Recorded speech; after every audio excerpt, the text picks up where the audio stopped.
Have you guys heard about the QL or Quadratus Lumborum? It is a muscle that if you go to a massage therapist and they dig their little hands right into the lower back around here and you go, ah, that's the muscle generally that they are touching.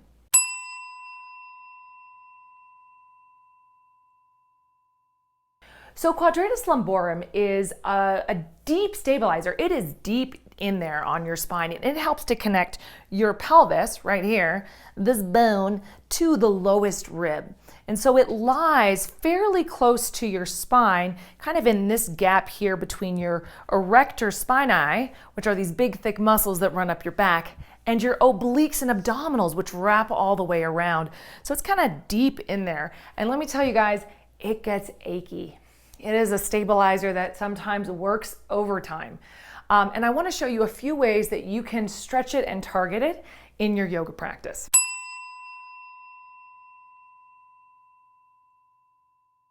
So to understand how to stretch QL, it's useful to look at first what it does. How does it engage? Because if we know how it contracts, basically we just do the opposite and that will help to stretch it out.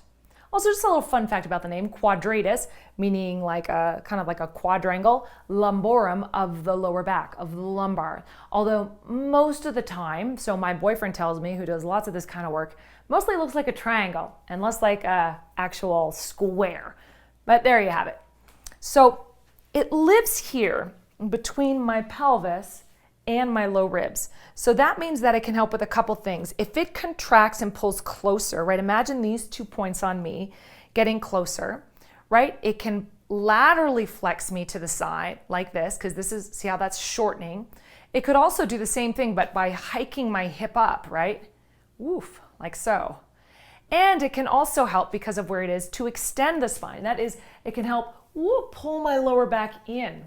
So we have those three actions: laterally flexing, hiking the hip up, or pulling my low back in. So basically, to stretch it, we're going to try to look for poses that do the opposite.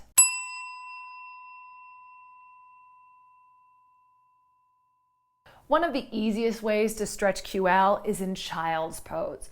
So if this is available to you, you can come into child's pose, right? Notice that with this shape, I'm rounding my back. So QL pulls the low back in. So if I round it, I'm creating more space there, right? And remember that QL contracts one side, so like so, but that also means that this side is stretching.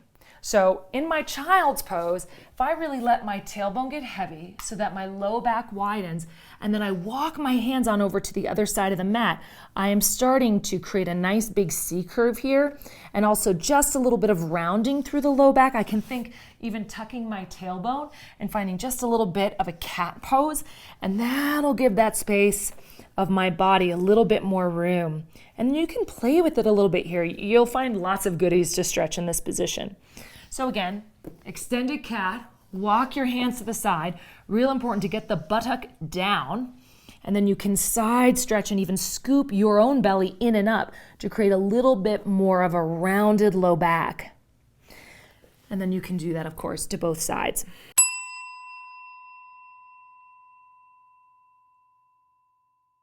Another place to stretch is, remember, if it's contracting on one side, it's stretching on the other side. So anytime that you're in Tadasana and doing a nice big curve to the side or doing a side stretch, you can get into that space. But one thing that I will warn you against or show you is that oftentimes when we're doing this side body stretch, we tend to, right, pull our low back in. So as you're doing your side stretches, be aware to let the low back stay wide.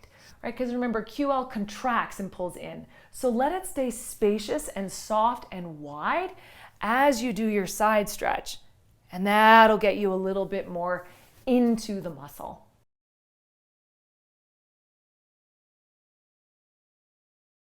Another place that I like to stretch QL is in Parsvakonasana, side angle pose. Now, in side angle pose, we have our front foot bisecting our back foot, our front knee is at a square, and you'll notice here that we tend to arch the back.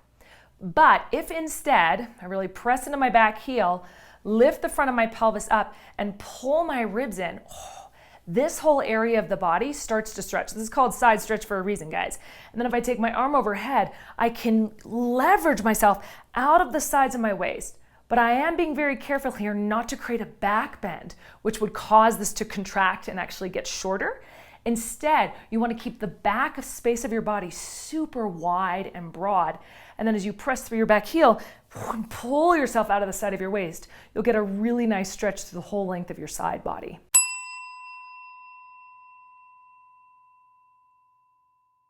You can also find that in Trikonasana, right? So as I send the energy of my hip back and down and pull the energy of my waistline forward, I'm creating a traction in this part of my body that can also help to stretch QL.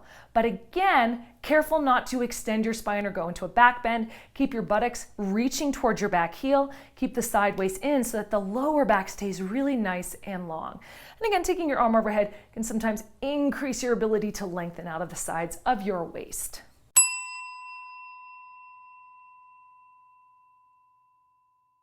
You're probably starting to get the idea here, but just to give you one more pose where you can really stretch this part of your body, Janu Shirshasana.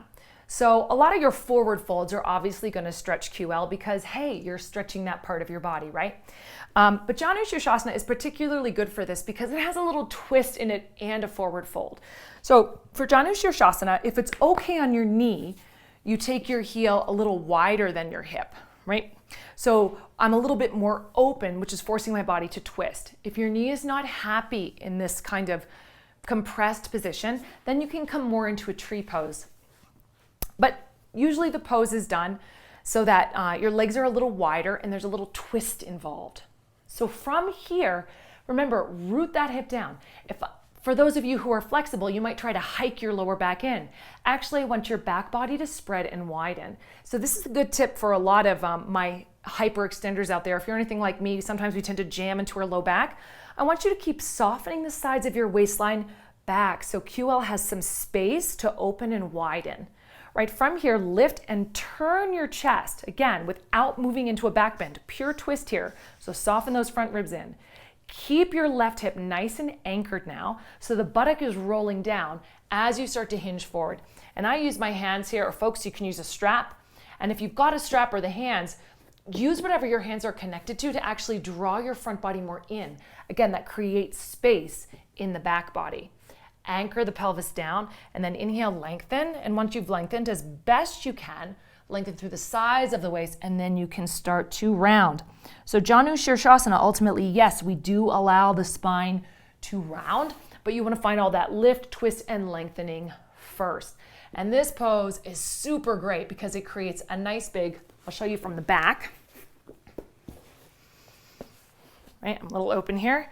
It creates this beautiful big line right from my pelvis to my low ribs. I'm spreading this space open.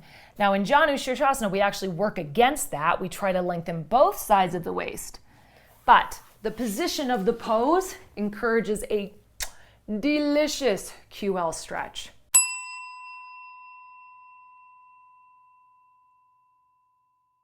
So there you have it, everybody. We did a little breakdown of Quadratus Lumborum. Where is it? What does it do? How do I stretch it? And where can I find those stretches in yoga?